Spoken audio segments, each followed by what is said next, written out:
म्हणतायत की ज्या भगवंताने आपल्याला या ठिकाणी जन्माला घातलंय, त्या भगवंताने आपल्याला या ठिकाणी जन्माला घालण्याच्या आधी आपली व्यवस्था केली, आधी सोय लावलेली आहे आणि मग त्यांनी आपल्याला जन्माला घातलेला आहे। बरं का माऊली? आता बघा, साधं उदाहरण आहे अगदी। आज आपल्या आईच्या उत्तर कार्यांच्या निमित्तानं आपण या ठिकाणी ह्या कार्यक्रमाचं आयोजन केलेलं आहे, बरोबर आहे की नाही? आपल्याला माहिती आहे साधारणतः आपले सोयरे संबंध किती आहेत, आपले मित्र मंडळी किती आहेत, आपले ग्रामस्थ मंडळी किती आहेत। एक अंदाज असतो माणसाला की अमुक अमुक माणसं आज आपल्याकडे येणार। बरं का? मला सांगा, ती माणसं आल्याच्या नंतर तुम्ही व्यवस्था केली की माणसं यायच्या आधी व्यवस्था केली? माणसं येण्याच्या आधी तुम्ही व्यवस्था केलेली आहे, बरोबर आहे की नाही? माणसं येण्याच्या आधी व्यवस्था केलेली आहे। माऊली, या ठिकाणी ज्ञानदान करत असताना, बरं का, ज्ञानदान करत असताना आणि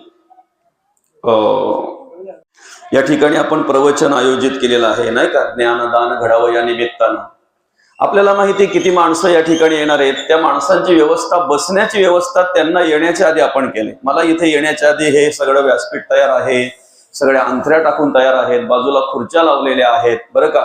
पावसाळा असून सुद्धा त्या पाण्याचा आपल्याला त्रास होऊ नये म्हणून पत्र्याचा शेड आहे, बाजूला ताडपत्री चांगल्या प्रकारे त्या ठिकाणी आपण लावलेली आहे। म्हणजे ती माणसं येण्याच्या आधी आपण ही तयारी केलेली आहे, बरोबर आहे की नाही? त्यांची बसण्याची। बरं, त्याच्यानंतर जर पाहायला गेलं तर पहाटेपासून स्वयंपाकाला सुरुवात आहे, सकाळपासून, नाही का? पहाटेपासून स्वयंपाकाला सुरुवात आहे।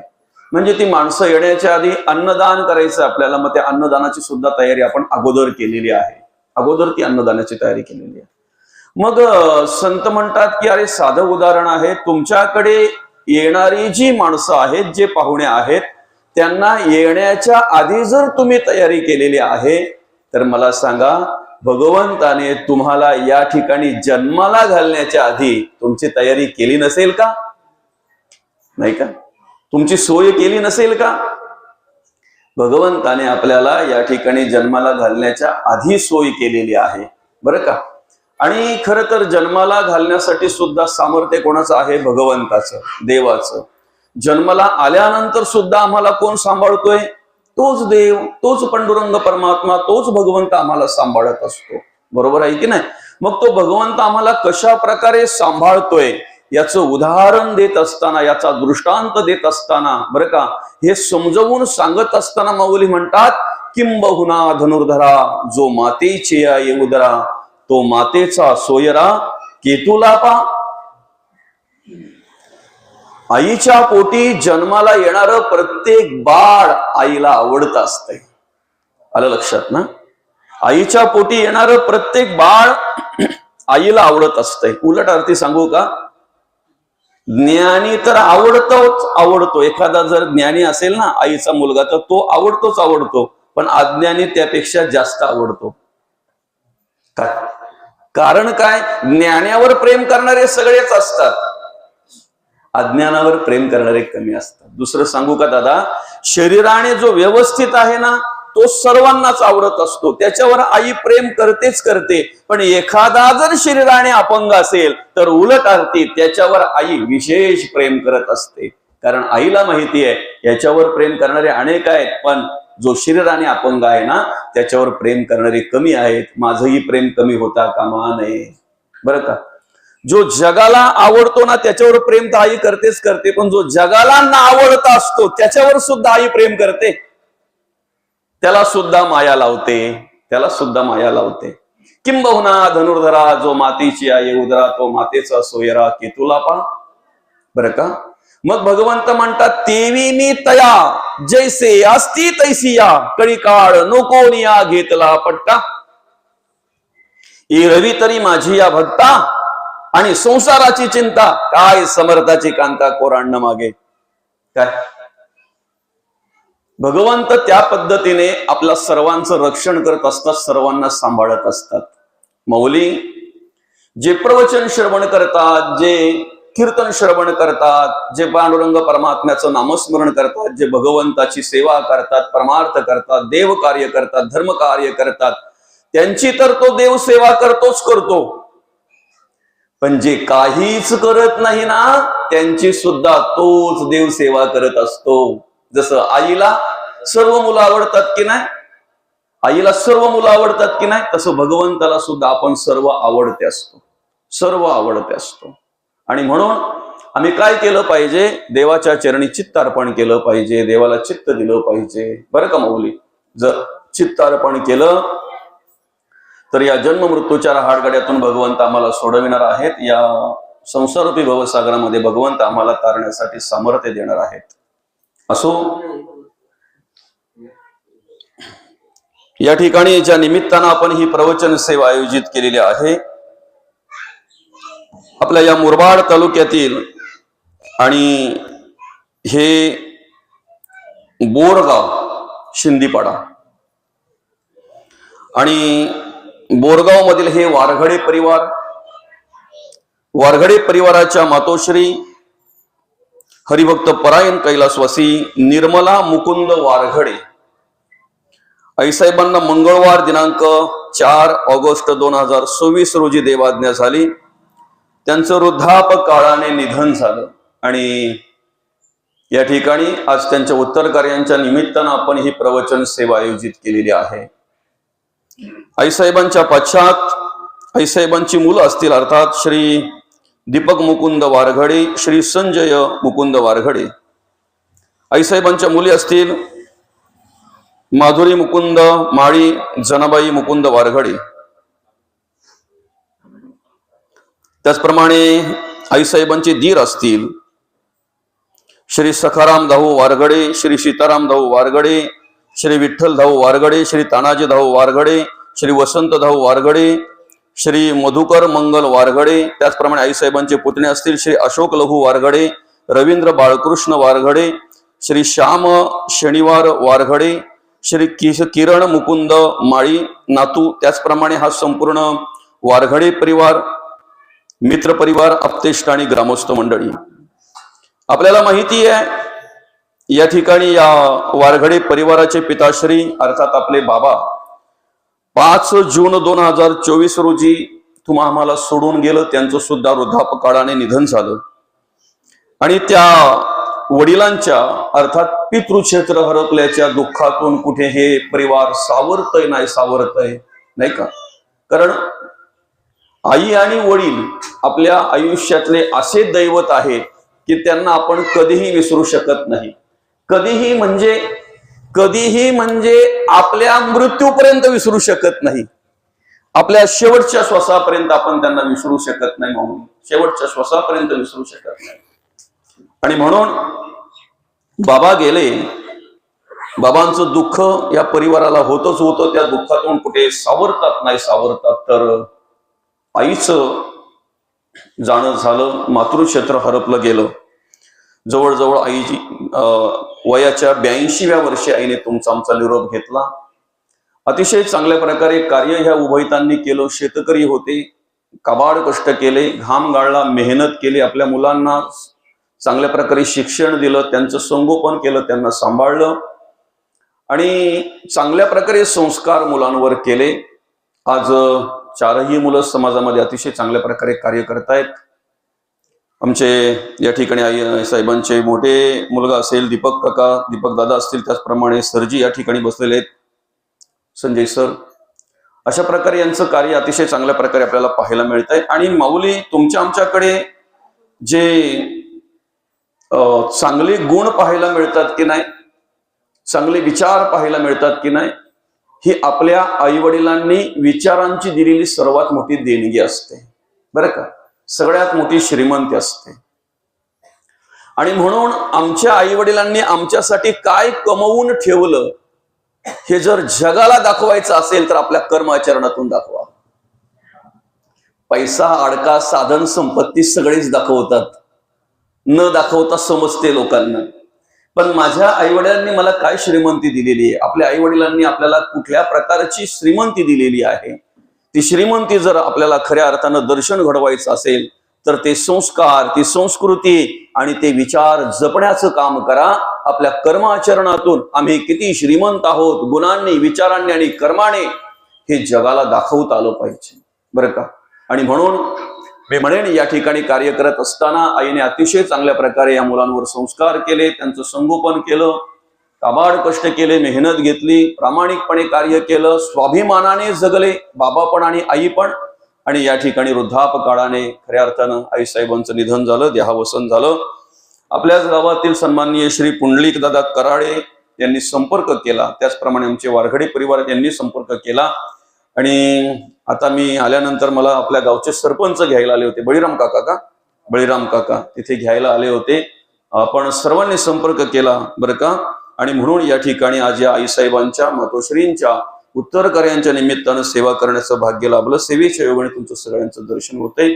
सर्वप्रथम सगळ्यांच्या चरणी पुन्हा एकदा नतमस्तक होतो. या ठिकाणी माऊली आपल्याला ओळख करून देताना म्हणतायत की आम्ही एकदा काय आमच्या जीवनाचा मार्गक्रमण करायला लागलो, एकदा काय जाणते झालो. जाणता होईपर्यंत आम्हाला कसली चिंता नसते, बरं का. जाणता होईपर्यंत माऊली आपल्याला कसलीच चिंता नसते. आपली चिंता कोण वाहतात? आई वडील. मुलाला पाटी पाहिजे, कोण आणतात? आई वडील. मुलाला पेन्सिल पाहिजे, कोण आणतात? आई वडील. मुलाला चप्पल पाहिजे, कोण आणतात? आई वडील. मुलाला कपडे पाहिजेत, कोण आणतात? आई वडील. जाणता नाही ना. मी तर म्हणतोय माणसाने आयुष्यात जाणता होऊच नाही, कारण जाणता झाला की आई वडिलांच्या प्रेमाला मुकला जातो माणूस. जर आई वडिलांच्या प्रेमाला मुकायचं असेल तर जाणता होऊच नका ना. समजतंय ना? जाणता कळतंय ना? शहाणा, आता आमचं बाळ शहाणा झाला, बरं का. मोठा होऊच नाही, आता आमचा बाळ मोठा झाला, आमचा मुलगा आता मोठा झाला, बरं का.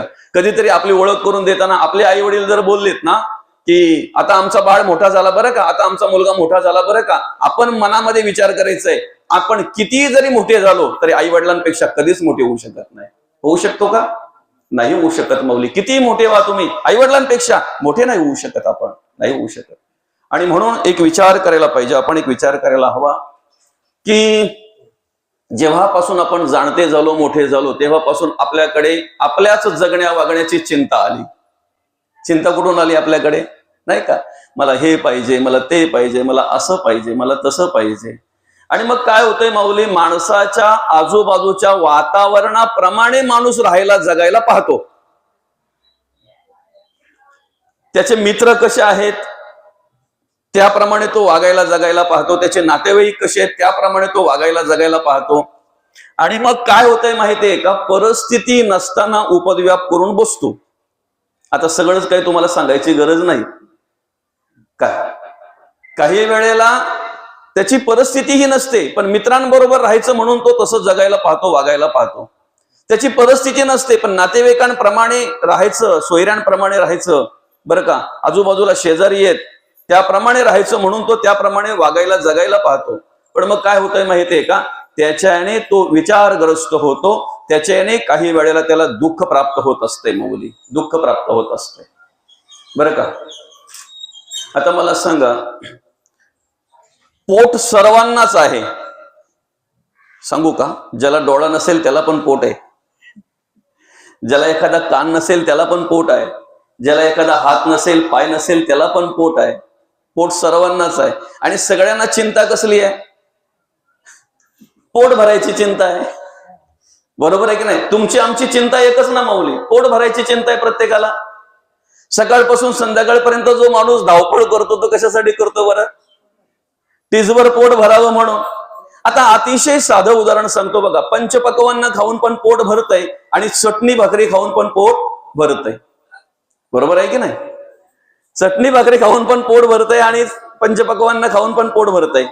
ते तुमच्या आवडीवर अवलंबून आहे. काय खाऊन पोट भरायचं ते तुमच्या आवडीवर अवलंबून आहे, आजूबाजूच्या वातावरणावर अवलंबून आहे, तुम्ही कोणाकडे पाहून तुमचं जीवन जगता त्याच्यावर अवलंबून आहे, बरं का माऊली. कष्टाने, मेहनतीने, घामाने मिळालेली भाकरी जी सुख देते ना, ऐका हा, कष्टाने, घामाने, मेहनतीने मिळालेली जी भाकरी सुख देते, समाधान देते, वेगळ्या प्रकारचा आनंद देते, बरं का. अधर्माने, अनितीने वागून मिळवलेली संपत्ती आणि त्यातून निर्माण झालेलं अन्न कधीही ते सुख देऊ शकत नाही, कधीही ते समाधान देऊ शकत नाही. बरं का? म्हणून आम्ही एक स्मरणात ठेवलं पाहिजे, आमची चिंता तेव्हा वाढली जाते जेव्हा आमच्या आशा अपेक्षा वाढल्या जातात तेव्हा. बरोबर आहे की नाही? अशा अपेक्षा जेव्हा वाढल्या जातात तेव्हा आमची चिंता वाढली जाते.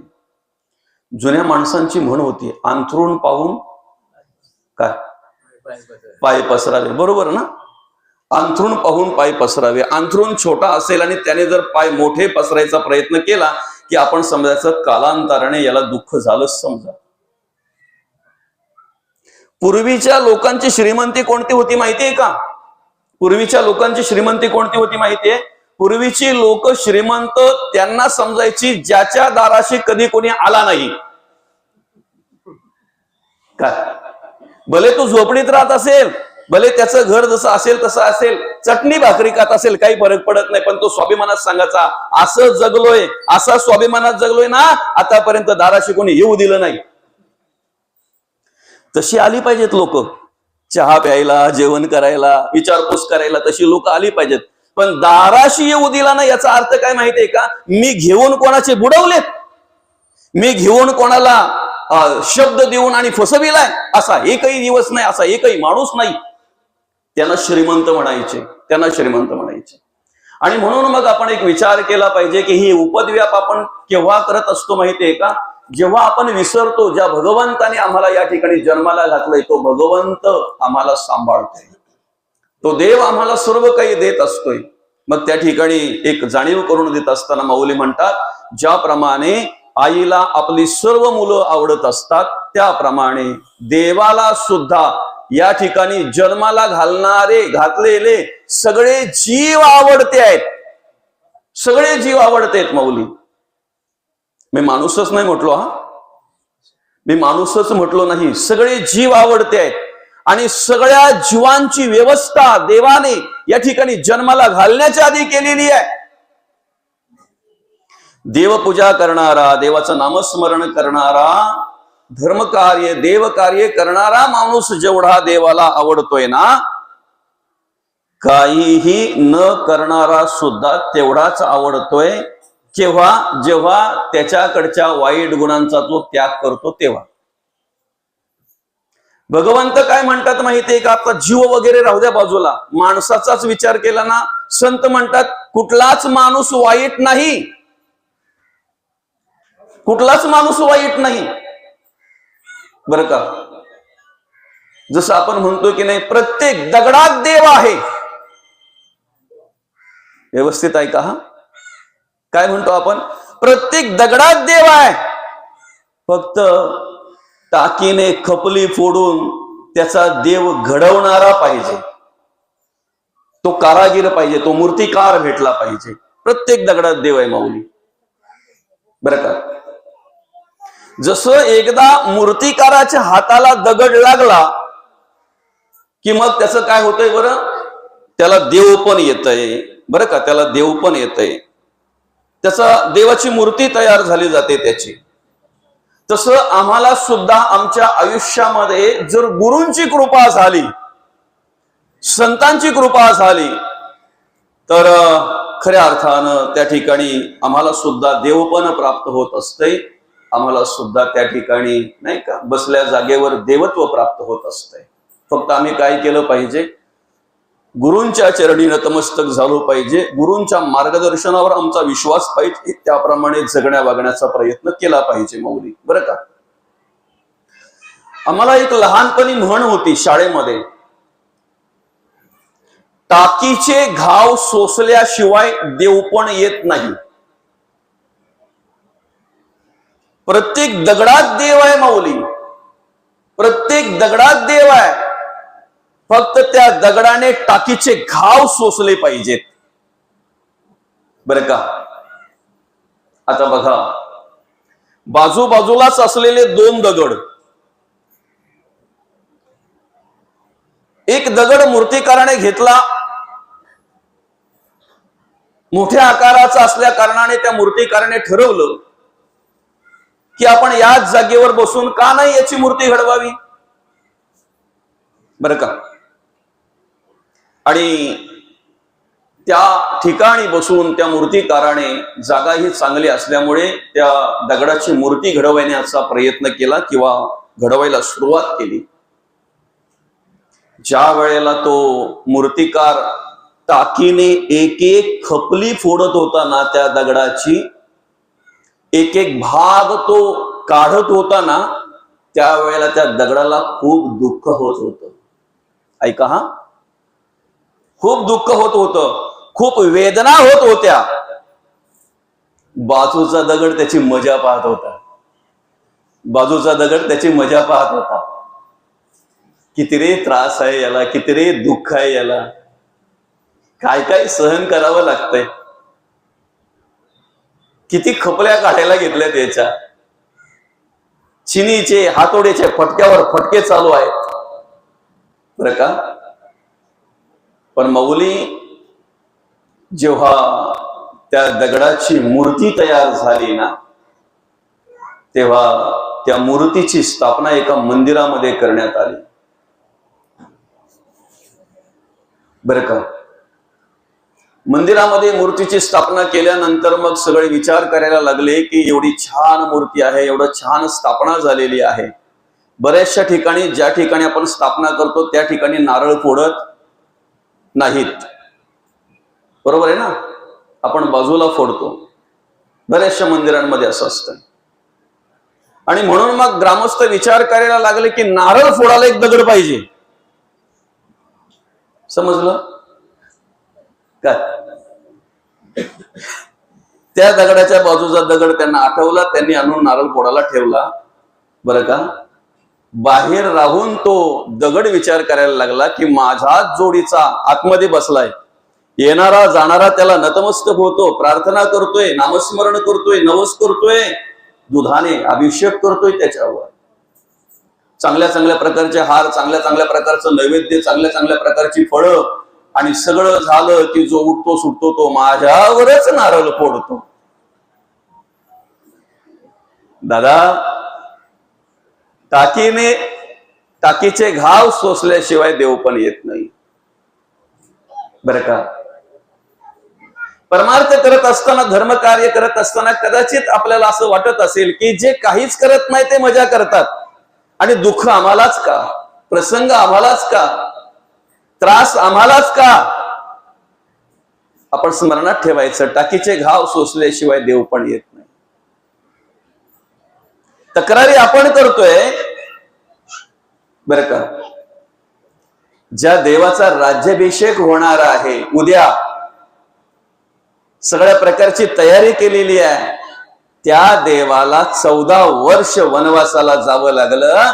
वनवासात जाऊन सुद्धा सुख नाही, समाधान नाही, अनेक संकटांना सामोरे जावं लागलं, अनेक प्रसंगांना सामोरे जावं लागलं. त्या देवाने कोणाकडे तक्रार करायची? आपल्याला तक्रार करायला संत तरी आहे, देव तरी आहे. देवा सांगू सुख दुःख, देव निवारिल भूक. काय संतांच्या चरणी आपण सांगू शकतो, देवाच्या चरणी आपण सांगू शकतो. ज्या देवाचा जन्मच कारागृहात आहे, जन्माला आल्यानंतर आई वडिलांचं प्रेम मिळावं प्रत्येक बाळाला वाटतंय, आई वडिलांची माया मिळावी प्रत्येक बाळाला वाटतंय. त्या प्रेमाला मुकलं गेलं. वसुदेव आणि देवकी माता, प्रतिपालन कुठे आहे, सांभाळ कुठे आहे? यशोदा आणि नंद. पुढेही संघर्ष बघा ना किती आहे, पुढे दुःख बघा ना किती आहे, कशा कशाचा त्याग करावा लागलेला आहे. चरित्र बघा. आम्ही तक्रारी करतोय. संत म्हणतात तक्रार करण्यापेक्षा एवढं स्मरणात ठेवा की ज्याप्रमाणे एखाद्या आईच्या गर्भातून जन्माला येणारी, उदरातून जन्माला येणारी सगळीच मुलं ज्याप्रमाणे त्या आईला आवडतात की नाही, त्याप्रमाणे या ठिकाणी जन्माला घातलेला प्रत्येक माणूस, प्रत्येक जीव देवाला आवडत असतो. जन्मता दोष नसतो, जन्मता दोष नसतो माऊली. मग तो दोष त्याच्या विचाराप्रमाणे येत असतो, त्याच्या संघाप्रमाणे येत असतो, त्याच्या राहण्या जगण्या वागण्याप्रमाणे निर्माण होत असतो बरं का. आणि म्हणून मग भगवंत